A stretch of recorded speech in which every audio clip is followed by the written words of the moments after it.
어저께 말씀 잠시 둘러보고 오늘 말씀으로 돌아옵니다. 38년 된 병자, 아무 소망이 없는, 그에게는 희망이 없는 삶의 자리에 있었습니다. 가능성이 있는 것 같은데 도저히 이룰 수 없는 삶의 환경이 있는 그에게 예수님이 찾아가셔서 하신 말씀, 네가 낫고자 하느냐. 이 말씀을 우리 마음속에 담으면서 예수님이 우리를 찾아오실 때 아무런 조건이 없었다는 것, 내가 낫기를 소망합니다 라는 의지가 강력하게 있지 않았어도 예수님은 찾아왔을 것입니다. 이 사람이 주님, 믿음이 있습니다, 내가 정말 주님을 믿습니다, 주님만 소망입니다, 이러한 구체적인 신앙 고백이 없어도 주님은 이 사람을 찾아왔습니다. 그래서 우리는 네가 낫기를 원하느냐, 네가 낫고자 하느냐, 이 말씀을 우리 마음속에 담으면서 조건 없이 찾아와 주신 주님. 두 번째, 이게 이제 지난 어제 말씀의 하이라이트였습니다. 이렇게 조건 없이 찾아오신 주님이 주님을 믿는 사람에게는 명령을 하십니다. 죄 짓지 말아라, 죄 짓지 말고 살아라. 그리고 아버지가 일하시니 나도 일한다. 네 힘으로, 네 의지로 무슨 선한 일을 행하려는 노력보다는 아버지가 일하는 그 흐름에 맞춰서 살아가는 것이 참 믿음이다, 이렇게 답하죠. 자, 오늘은 네 번째 표적으로 오병이어의 기적. 오병이어의 사건을 우리가 잘 알고 있습니다. 그런데 오병이어의 사건은 기적이기도 하면서 표적이기도 합니다. 기적과 표적의 차이점도 조금 후에 정리해 보도록 합니다. 오늘 본문의 내용이 읽기에 그다지 쉽지 않습니다. 그러나 잘 이 본문의 심오한 곳으로 들어가면 우리에게 또 다른 정말 깊이 있는 은혜를 우리 주님이 주시리라 확신합니다. 자, 오병이어의 기적 부분, 기적의 이야기 부분을 살펴보면 예수님이 굉장히 유명해지셨습니다. 표적을 베푼 까닭이죠. 물론 예루살렘에서 있었지만 38년 된 병자 낫게 했다 소문이 갈릴리 지역까지 갈 수 있었던 것 같습니다. 가나의 혼인잔치 이야기, 또 가나에서 가버나움에 살던 왕의 신하의 아들을 고친 이야기, 이런 이야기들이 이제 회자가 되면서 많은 무리들이 예수님을 쫓고 있었습니다. 예수님을 쫓는 그 무리들에게 식사 한 끼 대접하고 싶었습니다. 이게 오병이어의 시작이죠. 그 무리들에게 배고파서 먹을 걸 주려는 거였죠. 우리가 아는 대로 남자만 5,000명, 10,000명이 넘는 무리였을 것으로 추정이 됩니다. 한번 생각해 보십시오. 10,000명이 넘는 무리에게 식사 한 끼 대접하려면 요즘 돈으로 얼마 들을까요? 그냥 간단하게 아주 싸게 겸손한 식사를 대접한다 해도 1인당 3,000원의 식사를 대접한다 해도 3,000만 원이 되겠죠. 200데나리온이라는 당신의 돈이 필요하다 했는데 아마 계산하면 얼추 맞는 것 같습니다. 당시에 200데나리온의 가치는 요즘 말하면 한 3,000만 원 정도 될 것으로 추정이 됩니다. 그 돈이 없었지 않습니까? 그래서 물고기 2마리, 보리떡 5개. 요한복음에 보면 이 물고기 2마리, 보리떡 5개를 제공한 사람이 누구인지, 어린아이였다, 이 정보가 제공이 되고 있습니다. 물고기 2마리도 아마 작은 물고기였을 것이다. 어린아이의 도시락 정도였을 것이다. 보리떡 5개와 적은 양의 음식이 만여 명을 먹이는 이 놀라운 기적을 일으키셨다. 이게 줄거리고요. 다른 세세한 얘기들은 뺍니다. 요한복음에 보게 되면 이 오병이어의 기적이 일어난 다음 사람들, 무리들의 반응을 한번 눈여겨봐야 합니다. 14절입니다. 자, 14절로 찾아가시고요, 14절 집중하십시다. 제가 읽겠습니다. 그 사람들이 예수께서 행하신 이 표적을 보고 말하되 이는 참으로 세상에 오실 누구라고요? 그 선지자 라고 평가하는 겁니다. 배경이 있습니다. 여기서 그 선지자는 누구냐면 모세가 예언했던, 모세 뒤에 올 모세 자기와 같은, 실제로 모세보다 더 위대한 선지자 메시아에 대한 예언이 그 바탕에 깔려 있는 겁니다. 그래서 단순히 선지자라고 얘기했다고 해서 어떤 하나의 구약에 나오는 또 다른 선지자가 아니라 구약을 대표하는 선지자였던 모세가 바라던 자기보다 위대한 메시아를 깨달은 그런 부분이죠. 15절에 메시아 위대하신 분이 왔다는 사실을 인지했는데 이들의 그 다음 생각을 눈여겨보십시다. 15절 같이 읽겠습니다. 준비되셨죠? 읽습니다. 그러므로 예수께서 그들이 와서 자기를 억지로 붙들어 임금으로 삼으려는 줄 아시고 다시 혼자 산으로 떠나 가시니라. 이들은 예수님이 그 선지자라는 생각이 드는 순간, 위대한 사람이라는 생각이 드는 순간 잡아다가 억지로 그들의 왕을 삼으려 했고, 예수님은 그 사실을 알고 피하셨습니다. 자, 가나의 혼인잔치 때 예수님이 다소 우리에게 이해가 잘 안 되는 말씀을 하셨죠. 내 때가 이르지 않았다 하시고 물을 포도주로 바꾸셨죠. 내 때가 이르지 않았다, 무슨 말씀입니까? 아직 하나님의 그 영광, 죽음과 부활의 영광을 시행할 때가 이르지 않았다. 그 전에 하나님의 영광을 보이면 자칫 인간들이 이런 일들을 하니까 억지로 데려다가 자기들의 인간의 욕심을 채우는 왕을 삼으려 하는 인간의 죄성이 있기 때문에 예수님이 죽으심과 부활하심을 통하여 보여줄 그 영광에 반대되기 때문에 예수님이 피하신 것이고, 사실 가나의 혼인잔치 때 잠시 머뭇하신 것이다. 이렇게 연결하시면 되겠습니다. 자, 그 다음 얘기는 이제 빨리 지나갑니다. 예수님이 자기를 피하셨지 않습니까?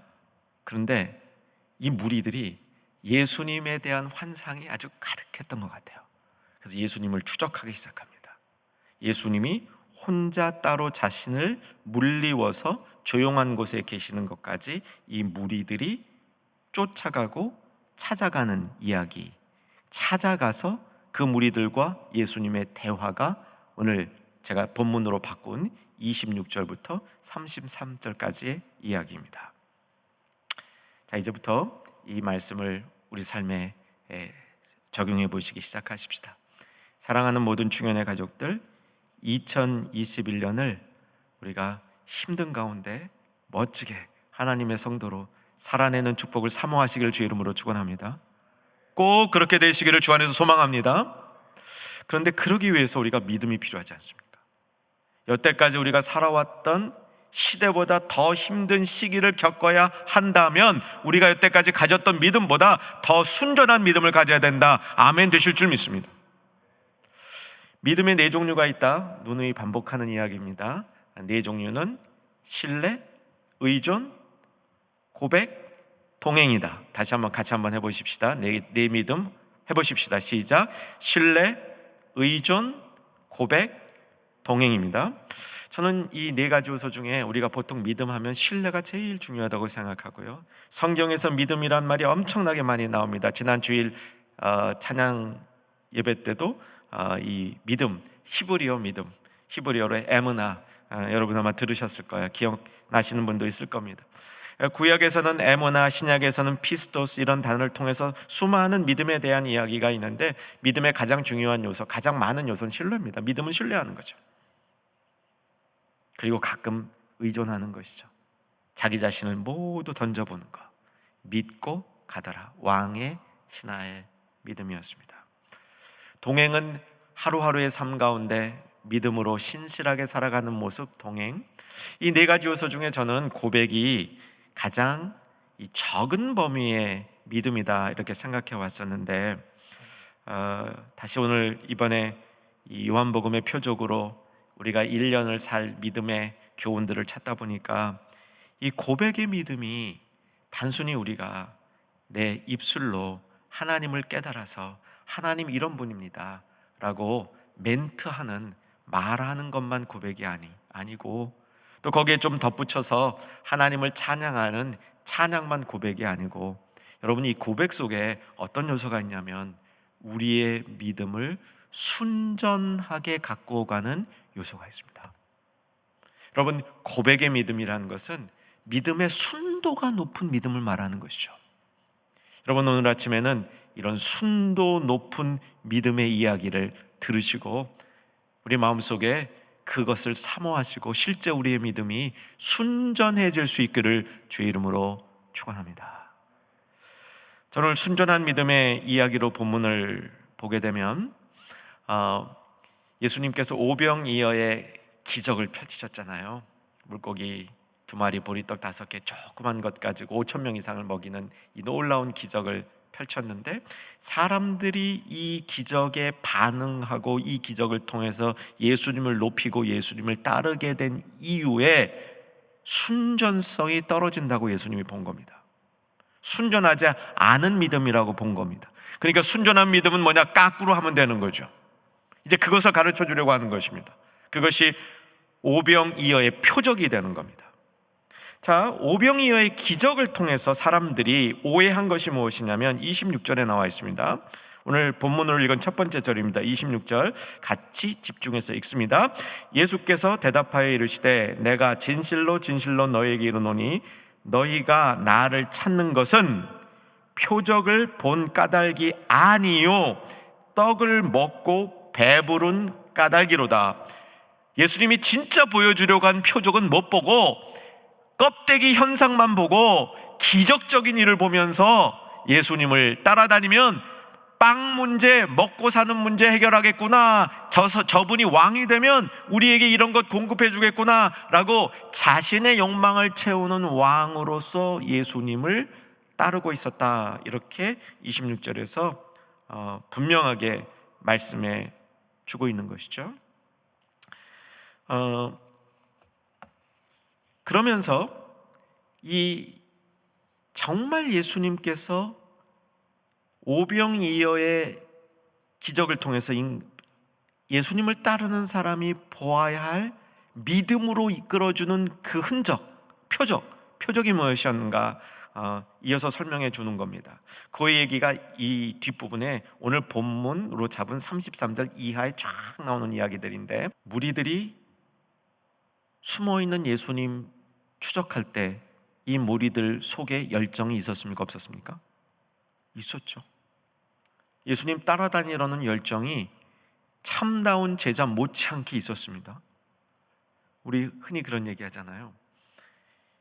사람이 가장 힘든 곳까지 들어가는 사람의 종류가 2종류가 있다. 첫 번째 선교사님들, 두 번째 비즈니스맨들, 장사하는 사람들. 그런데 장사하는 사람들이 더 열정이 있는 것 같다. 그런 얘기 저는 많이 들었습니다. 현실적으로도 그게 맞는 것 같아요. 근데 자신의 욕심을 채우려고 예수님 왕 삼는 사람들이 얼마나 열정이 있는지 보셔야 돼요. 이들이 이렇게 예수님 앞에 나아갔을 때 26절에서 예수님이 그들의 생각을 뒤흔들어 버리는 겁니다. 너희 불순해. 정말 예수님을 따르는 생각이 아니야 라고 예수님이 그들의 마음을 뒤집어 놓는 겁니다. 27절에 오늘 본문 중에 가장 중요한 부분이 되는데, 자 27절 예수님이 그들의 마음을, 무리들의 마음을 뒤흔들어 놓고 한 번 더 하시는 말씀 집중해 봅시다. 읽읍시다. 썩을 양식을 위해 일하지 말고 영생하도록 있는 양식을 위해 일하라. 거기까지만. 자, 이렇게 마음이 뒤흔들린 무리들이 2개까지 질문을 예수님께 합니다. 굉장히 중요한 질문을 합니다. 아마 마음이 뒤흔들린 무리들이 정신을 좀 차린 것 같아요. 이 2가지 질문은 우리에게도 매우 유익한 질문 2가지를 하고 있습니다. 28절과 30절에서 이 2가지 질문이 나오고, 예수님은 이 질문을 타고 진짜 해주고 싶은 메시지를 이 무리들에게, 그리고 제자들에게, 지금 우리들에게 해주시고 있는 겁니다. 자, 30절 두 번째 질문을 먼저 봅니다. 이 무리들이 했던 2번째 질문인데 또 같이 읽겠습니다. 준비되셨죠? 시작. 그들이 묻되 그러면 우리가 보고 당신을 믿도록 행하는 표적이 무엇이니까?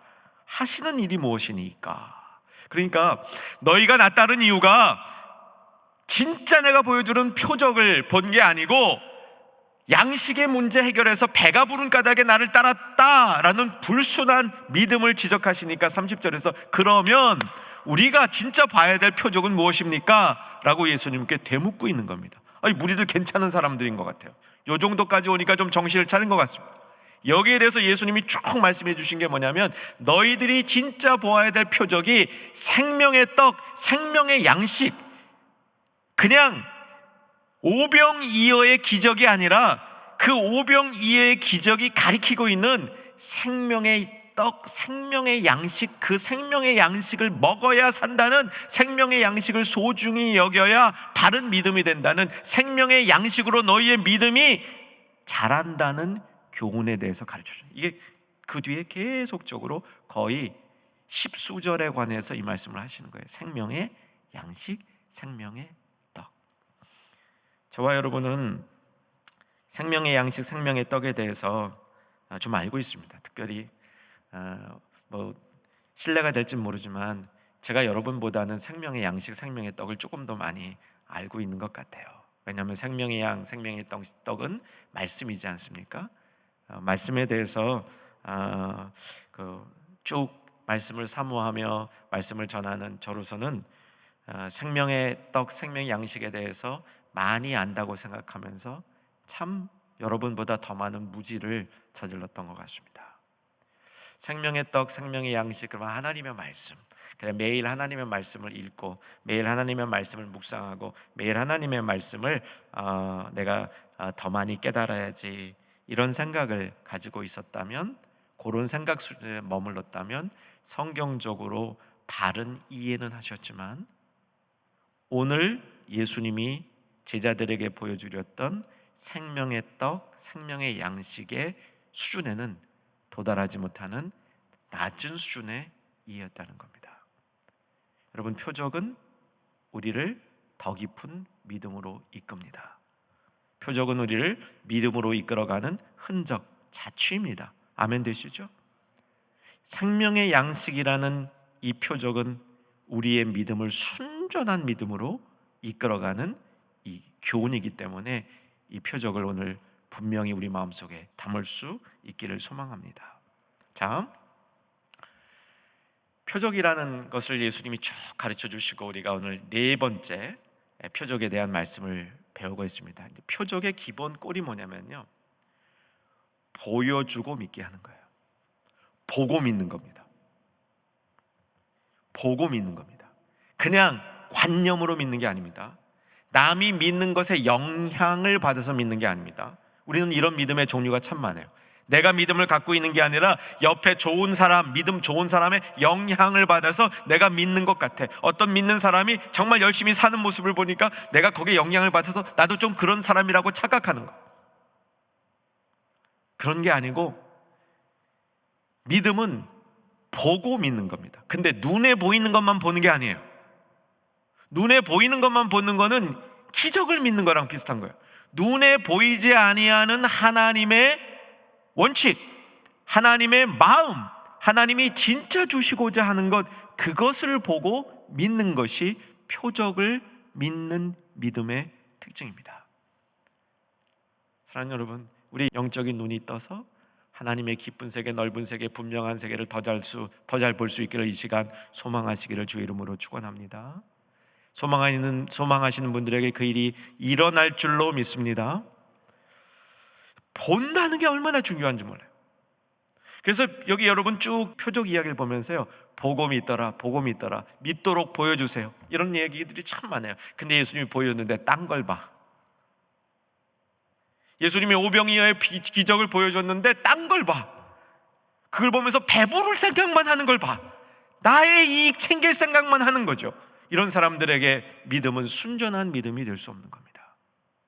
그래서 하나님의 세계를 보려면 그 믿음이 순전한 믿음을, 깨끗한 믿음을, 씻기어진 믿음을 가져야 하나님의 세계를 볼 수 있는 겁니다. 영생의 떡 이야기를 이제 정리합니다. 생명의 양식이라고 보는 게 좋아요. 사실은 떡이라는 말보다는 양식이라는 말로 우리가 생각하는 게 더 좋습니다. 왜냐하면 떡 그러면 한 끼 식사 이렇게밖에 안 보여요. 근데 여기 양식이라는 말은 먹을 것 전체, 혹은 우리가 세상을 살아가는데 필요한 물건들 전체, 이렇게 볼 수 있기 때문에 생명의 양식, 이렇게 보는 게 나은 것 같아요. 자, 생명의 양식을 예수님은 오늘 이 본문 전체에서 뭐라고 말하면, 생명의 양식을 볼 때, 보고 믿지 않습니까? 볼 때 어떻게 보라고 얘기하면, 하늘에서 내려오는 것, 하늘에서 내려오는 양식으로 보라는 겁니다. 자, 성경 피셨죠? 오늘 본문 범위 밖으로 벗어납니다. 41절입니다. 41절 제가 읽어드릴게요. 자기가 하늘에서 내려온 떡이라 하심으로, 예수님 스스로가 하늘에서 내려온 떡. 여러분, 우리 볼 때요, 생명의 양식, 하늘에서 내려오는 것으로 봐야 됩니다. 내려오는 것, 하늘에서 내려온 양식, 이걸 볼 때 우리는 어떤 깊은 깨달음을 얻게 되냐면, 하늘에서 내려온 것은요, 성경에 변함없는 원리입니다. 하늘에서 내려온 것은 이 땅의 것을 들어서 다시 하늘로 올려갑니다. 이게 성경의 원리예요. 그래서 하늘에서 내려온 것을 사모하고 하늘에서 내려온 걸 보게 되면, 그 하늘에서 내려온 것을 본 믿음을 가진 사람을 다시 하나님의 세계로 이끌어 올린다는 것이죠. 아멘 되시겠습니까? 그런데 포도주의 표적에서 물이 포도주가 되다, 물이 포도주가 된 것을 연회장과 다른 하객들과 신랑은 이 포도주가 어디서 왔는지 모르더라. 기억나십니까? 하늘에서 내려온 떡을 보는 순간 어디로 가야 되는지, 어디서 났는지, 인생의 중요한 문제인 우리의 시작점과 우리의 마지막 점을 보게 된다는 것. 그것이 이 땅의 것이 아니라 하늘의 것이 된다는 얘기입니다. 그래서 생명의 양식은 하늘에 속한 것을 보게 하며 궁극적인 것을 추구하게 하는 양식이라는 뜻. 여러분, 생명의 양식에 담긴 표적의 의미죠. 또 하나, 생명의 양식에 담긴 의미는, 여러분, 예수님이 쭉 이런 그 말씀을 비유, 상징으로 말씀하실 때 왜 양식에다 비유하냐면, 양식은 먹는 거다 이렇게만 생각하시면 안 됩니다. 양식은 먹는 것만 생각하는 게 이 세상적 관점, 배부를 생각하는 거. 근데 여러분, 양식을 보면, 우리가 음식을 먹으면 먹을 때 입맛 좋아, 배불러, 여기만 생각하면 음식의 기본 원리를 모르는 것과 똑같습니다. 음식의 기본 원리는 뭐냐면, 배불러, 내가 입에 즐거워, 이것만이 아니잖아요. 뭐예요? 우리에게 영양을 공급하는 거잖아요. 그 영양이 우리에게 힘이 되는 거 아니에요? 먹고 힘내서 사는 거 아닙니까? 그러면 생명의 양식은 뭐냐면 우리에게 진짜 힘을 공급해 주는 겁니다. 진짜 영양분을 공급해 주는 겁니다. 생명의 양식이 공급해 준 영양분 뭡니까? 영생하는 거예요. 생명의 양식이 공급해 준 힘을 갖고 뭐 하는 겁니까? 주님의 일을 하는 거예요. 하나님의 일을 하는 겁니다. 자, 오늘 무리들이 던졌던 첫 번째 질문 28절로 와보십시오. 28절 같이 읽으십시다. 읽습니다. 그들이 묻되 우리가 어떻게 하여야 하나님의 일을 하오리까? 여러분, 하나님의 일 하고 싶은 마음이 우리에게 떠나지 않기를 주의 이름으로 축원합니다. 하나님의 일을 하고 싶은 마음이 우리에게 있는 한 우리는 하나님의 사람 맞습니다. 우리의 인생은 바른 길을 걸어가게 될 것입니다. 하나님의 일. 자, 이 질문을 예수님이 뭐라고 답하실까 궁금하지 않으세요? 우리도 이렇게 질문하잖아요. 어떻게 해야 하나님의 일을 합니까? 어떻게 하면 하나님께 더 충성할 수 있습니까? 어떻게 하여야 내가 하나님 일하는 척하면서 내 일을 하는 게 아니라 진짜 하나님의 일을 합니까? 나는 하나님의 일을 한다고 생각하는데 그 일이 하나님의 뜻이 아닌 것을 어떻게 구별하고 정말 하나님이 원하는 뜻, 그 일만 하고 살 수 있겠습니까? 이거 우리의 질문 아닙니까? 그 질문에 대해서 예수님이 28절, 29절에서 그 28절 질문을 가지고 이 생명의 양식이라는 주제로 우리에게 답을 해주는 거예요. 이 답을 듣기 전에 이런 질문이 성경에 여러 차례 나오는 거 여러분 아시죠? 부자 청년이 와서 무엇을 하여야 영생을 얻습니까? 그 질문이랑 같은 맥에 있는 겁니다. 사도행전 2장에서 오순절 설교 때 베드로의 명설교를 듣고 수많은 사람이 감동 감화를 받고 마음의 찔림을 받아서 베드로에게 뭐라고 질문합니까? 그러면 이제부터 우리는 어떻게 살아야 됩니까? 같은 맥의 질문이에요. 예수님이 뭐라고 말씀하셨냐면 29절 읽습니다. 예수께서 대답하여 이르시되 하나님께서 보내신 이를 믿는 것이 하나님의 일이. 우리의 기대와 아주 다른 답을 하신. 우리는 무엇을, 어떤 구체적인 일이 하나님의 일이라고 말씀하실 것 같았는데, 목사 되라, 선교사 되라, 교회 열심히 섬겨서 장로 되라, 이런 것이 하나님의 일이라고 말씀하실 것 같았는데, 돈을 많이 벌면 선교 헌금을 많이 하라, 지식이 많으면 교사하라, 목소리가 좋으면 찬양대 하라, 이런 것이 하나님의 일이라고 기대를 했는데, 예수님의 답은 그것보다 훨씬 더 근본적이고 원리적인 걸 붙드는 거예요. 하나님을 믿는 것, 하나님을 보내신 예수를 믿는 것, 이게 하나님의 일이라고 말씀하시는 겁니다. 부자 청년에도 똑같이 대답했죠. 무엇을 하여 영생을 얻습니까? 선하신 분은 하나님밖에 없다. 하나님이 누구이신지 가르쳐 주는 거예요. 우리가 무슨 일을 하기 전에 하나님이 어떤 분이시고, 하나님이 내게 누구시고, 나와 하나님 관계 속에서 하나님이 어떻게 역사하시는지 그것을 아는 것이요, 내가 어떤 구체적인 일을 하는 것보다 훨씬 더 중요한 일임을 보여주는 겁니다. 하나님의 일이 무엇이냐? 하나님과 하나님을 보내신 일을 믿는 것이다 라고 얘기합니다. 믿는 것. 오늘은 이제 하나님의 일을 하는 것이 왜 예수님을 믿는 것인가, 특별히 하나님이 예수를 보내주신 것을 믿는 것이 하나님의 일인가, 마지막으로 요약하고 오늘 말씀을 정리합니다. 하나님의 일은 하나님이 보내신 일을 보내신 예수님을 믿는 것이다. 이것은 우리가 하나님의 일을 하는 동안 우리는 첫째, 믿음으로 해야 된다. 믿음으로 하는데, 하나님께서 보내주신 이 예수님이 우리와 함께 해주신다는 믿음으로 일을 하면 하나님의 일을 하는 거예요. 세상에 하나님의 일이 아닌 일이 별로 없어요. 아주 나쁜 고약한 하나님의 성품과 전혀 교집합이 없는 일들을 하는 건 분명히 하나님의 일이 아닙니다. 인신매매 같은 거, 이런 거 하나님의 일 아니에요. 그런데 세상에 속한 많은 일들은 하나님의 일인 거예요. 하나님의 그 일을 내가 하려면 하나님을 믿는 마음으로, 그 일을 하는 현장에 예수님이 계시다는 마음으로 일하면 하나님의 일이 되는 겁니다. 제가 충현교회 가족들을 위해서 가장 많이 하는 기도가, 우리 충현의 가족들이 삶의 자리에서, 일의 현장에서 예수님과 꼭 동행하기를 기도하는 겁니다. 아침 저녁으로 그 기도를 제일 많이 합니다. 물론 모든 성도님들 한 분 한 분을 제 기도 속에 이름 부르며 할 수가 없지 않습니까? 그러나 충현의 가족들이 삶의 자리에서 하나님과 함께 그 삶의 자리에서 일할 수 있기를 기도합니다.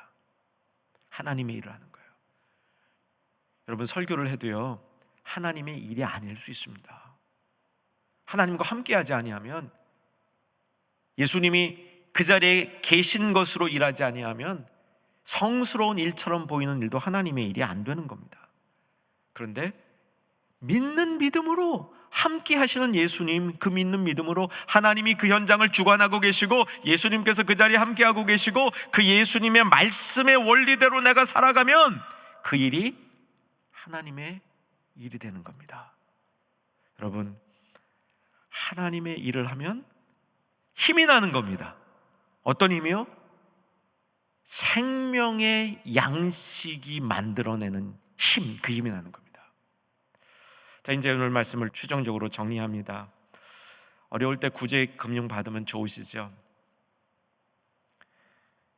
코로나가 백신 맞으면 안전할 것 같으시죠? 어쩌면 우리가 이것을 기대하는 것은 오늘 예수님께서 말씀하셨던 떡을 먹고 배부른, 세상의 양식을 먹고 배부름을 추구하는 모습과 크게 다르지 않을 것 같습니다. 우리에게 구제 금융 좋습니다. 백신 필요합니다.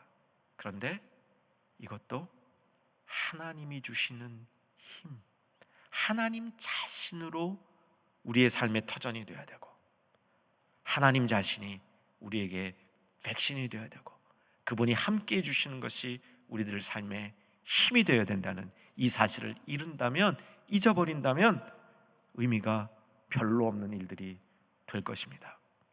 사랑하는 여러분, 생명의 양식, 우리 오늘 가슴속에 깊이 박혔으면 좋겠습니다. 이것이 우리의 믿음의 표적이 되었으면 좋겠습니다. 그러기 위해서 생명의 양식은 힘, 하나님이 주시는 힘, 하나님이 주시는 가치, 하나님이 주시는 열정을 우리에게 주는 그것이며, 이 생명의 양식을 믿음으로 먹을 때 이것이 하나님의 일을 하는 그 원천이라는 사실, 우리의 삶 속에 기억되어 주시기를 주의 이름으로 축원합니다.